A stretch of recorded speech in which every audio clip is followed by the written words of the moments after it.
Return planning এর second ভিডিওতে আমরা আলোচনা করব যে কোন কোন অ্যাসেট ক্লাসে আপনি ইনভেস্টমেন্ট করবেন রিটার্ন প্ল্যানিং এর জন্য। তারপর আমরা জানবো প্রত্যেকটা অ্যাসেট ক্লাসের জন্য কত টাকা বিয়ার করতে হবে মান্থলি সেম কর্পাস ক্রিয়েট করতে।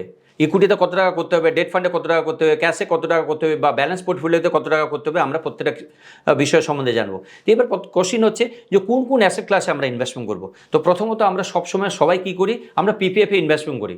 কথা ইনভেস্টমেন্ট করি পিপিএফে, পাবলিক প্রভিডেন্ট ফান্ডে আমরা ইনভেস্টমেন্ট করি রিটায়ারমেন্টের জন্য। সবাই কি করে পিপিএফ অ্যাকাউন্ট খুলে রিটায়ারমেন্টের সময় বার করে। আমরা কি করি, এনপিএস করি, এনপিএস এ ইনভেস্টমেন্ট করছি, গভর্নমেন্টের এনপিএস এ ইনভেস্টমেন্ট করছি। আমরা কথা করতে পারি আর long term equity fund like equity ফান্ডে ইনভেস্টমেন্ট করতে পারি, লং টার্ম ডেট ফান্ডে ইনভেস্টমেন্ট করতে পারি বা ডাইরেক্ট শেয়ারে ইনভেস্টমেন্ট করতে পারি। এই যে অ্যাসেট ক্লাসগুলো বললাম, এই প্রত্যেকটা অ্যাসেট ক্লাসে আমরা কোথায় রিটায়ারমেন্টের জন্য ইনভেস্টমেন্ট করতে, বা আমাদের অনেকেই আছে অ্যানুইটি আমরা করতে পারি, ডেফার্ড অ্যানুইটি। ডেফার্ড অ্যানুইটি মানে life insurance policy deferred annuity আছে, যেখানে আপনি রেগুলার বেসিসে জমা করছেন, লাস্টের সময় আপনি অ্যানুইটি নিচ্ছেন, সেটাও আপনি করতে পারেন। তো প্রত্যেকটা অ্যাসেট ক্লাসে আপনি রিটায়ারমেন্ট প্ল্যানের জন্য ইনভেস্টমেন্ট করতে পারেন। এবার আপনি নিজে ডিসাইড করবেন কোন অ্যাসেট ক্লাস ইনভেস্টমেন্ট করবেন বা ব্যালেন্স পোর্টফোলিও রাখবেন। আমি একটা ফিগার দিয়ে আলোচনা করছি, একটা ফিগার ক্যালকুলেশন করে দেখিয়ে দিচ্ছি যে কোন অ্যাসেট ক্লাস ইনভেস্টমেন্ট করলে আপনার কী কী বেনিফিটস হবে। আমি একটা জাস্ট ক্যালকুলেশন করে দেখিয়ে দিচ্ছি। তো আমি চারটা এখানে অ্যাসেট ক্লাস নিয়েছি, একটা হচ্ছে ইকুইটি নিয়েছি, একটা ডেট নিয়েছি, একটা লিকুইড নিয়েছি, একটা হচ্ছে ব্যালেন্স পোর্টফোলিও নিয়েছে। ব্যালেন্স পোর্টফোলিও মানে ইকুইটি অ্যান্ড ডেটের সংমিশ্রণে, কম্বাইন্ডে, ইকুইটি অ্যান্ড ডেটের কম্বাইন্ডে নিয়েছি। ঠিক আছে, ধরুন আপনার কারেন্ট এজ 35, কারেন্ট এজ কত ধরেছি 35, রিটায়ারমেন্ট এজ 55। তো আপনি রিটায়ার করতে চাইছেন কবে, 55, 55তে। আপনার কারেন্ট এজ কত 35, তো আপনার কাছে কত বছর আছে এখন, 35 থেকে 55 কত আছে, 20 বছর। 35 থেকে 55 মানে 20 বছর, আপনার কাছে 20 বছর আছে। আপনার টাকা দরকার ধরুন 5.79 crores। কত দরকার, 5.79 crores। আপনার কত 20 বছর পর দরকার। আপনি ইকুইটিতে ইনভেস্টমেন্ট করছেন, তো 5.79 crores টাকাটা, এই কর্পাসটা ক্রিয়েট করতে কত টাকা মান্থলি বেয়ার করতে হবে যদি আপনি ইকুইটিতে ইনভেস্টমেন্ট করেন।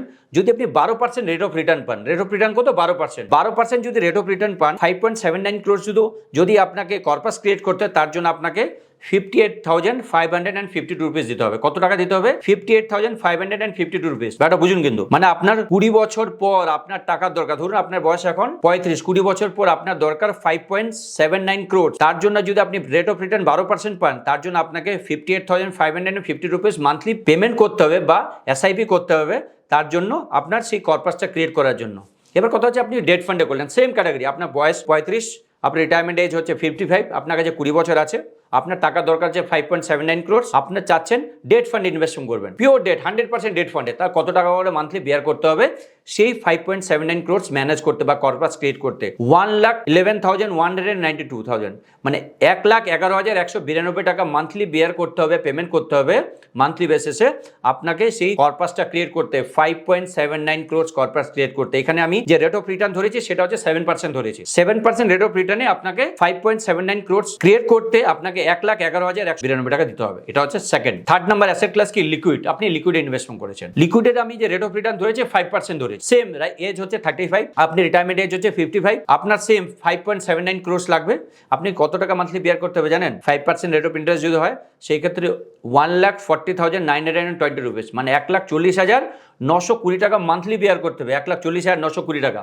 আপনি যদি 1,40,920 টাকা আগামী 20 বছর কন্টিনিউ দেন, তাহলে আপনি 5% রেট অফ রিটার্নে আপনি 5.79 crores কর্পাস ক্রিয়েট করতে পারবেন। সেটা হচ্ছে লিকুইডে। এবার চলে আসি ব্যালেন্স পোর্টফোলিও। ব্যালেন্স পোর্টফোলিও কি, ইকুইটি অ্যান্ড ডেটের সংমিশ্রণে। যদি ব্যালেন্স পোর্টফোলিওতে আসি ইকুইটি অ্যান্ড ডেটের সংমিশ্রণে, আপনার সেম এখানে আমি রেট অফ রিটার্ন ধরেছি 10%। তো আপনার যদি 5.79 crores দরকার লাগে, সেম 35 এজ আপনার কারেন্ট এজ, আপনার কাছে 20 বছর আছে, আপনি 55 আপনি রিটায়ার্ড হতে যাচ্ছেন, 20 বছর আছে, 20 বছরে আপনি যদি 10% রেট অফ রিটার্ন ধরেন, তো 5.79 ক্রিয়েট করতে আপনাকে টাকা দিতে হবে 76,277, 76,277 টাকা আপনাকে মান্থলি বেয়ার করতে হবে আগামী 20 বছর। তার এগেনস্টে আপনি 5.79 crores কর্পাস ক্রিয়েট করতে পারবেন।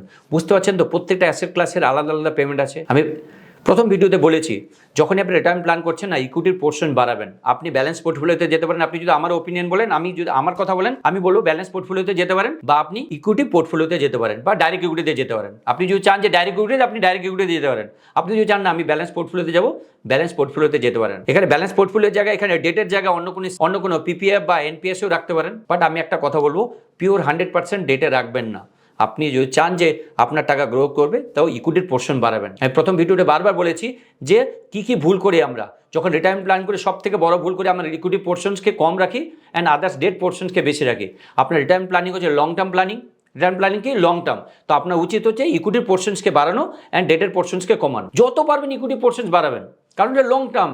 রিটায়ারমেন্ট হচ্ছে 15 বছর, 20 বছর, 30 বছর প্ল্যানিং, শর্ট টার্মের জন্য না। তো ইকুইটিতে লং টার্মের জন্য বেস্ট, ওর থেকে বেস্ট কিছু হয় না। তো যখন রিটায়ারমেন্ট প্ল্যানিং করবেন, যখন অ্যাসেট ক্যালকুলেশন করবেন, কোন অ্যাসেট ক্লাসে ইনভেস্টমেন্ট করবেন, দেখেন একটা কথা বুঝতে পারলেন তো এখানে, যেই অ্যাসেট ক্লাস রিটার্ন বেশি দিচ্ছে তার আপনাকে কম টাকা পেমেন্ট করতে হচ্ছে মান্থলি। তো এখানে আমার মতে আপনি যদি আমাকে ডিসিশন নিতে বলেন, আমি তো বলবো আমি 100% ইকুইটি দেবো। কারণটা হচ্ছে আমার রিটার্ন প্ল্যানিংয়ের জন্য হিউজ টাইম আছে, এখন আমার 20 বছর আছে রিটার্ন প্ল্যানিংয়ের জন্য। বুঝতে পেরেছেন তো? তো এই অনুযায়ী আপনি নিজে ডিসাইড করবেন এবার আপনি কোন অ্যাসেট ক্লাসে দেবেন। আপনি অবশ্যই আপনার রিস্ক প্রোফাইল দেখবেন। আপনার যদি আরও কোনো কোয়ারিজ থাকে, কন্ট্যাক্ট ইউর অ্যাডভাইজার, আপনি আপনার অ্যাডভাইজারের সাথে যোগাযোগ করে বা অ্যাডভাইজারের সাথে ডিসকাস করে আপনার রিস্ক প্রোফাইল অনুযায়ী ইনভেস্টমেন্ট করেন। বাট আপনি যদি আমার কথা বলেন লং টার্মে, আপনি আমার সাজেশন বলেন, তো আমি বলবো লং টার্মের জন্য আপনি equity is the best option. So thank you for watching this video.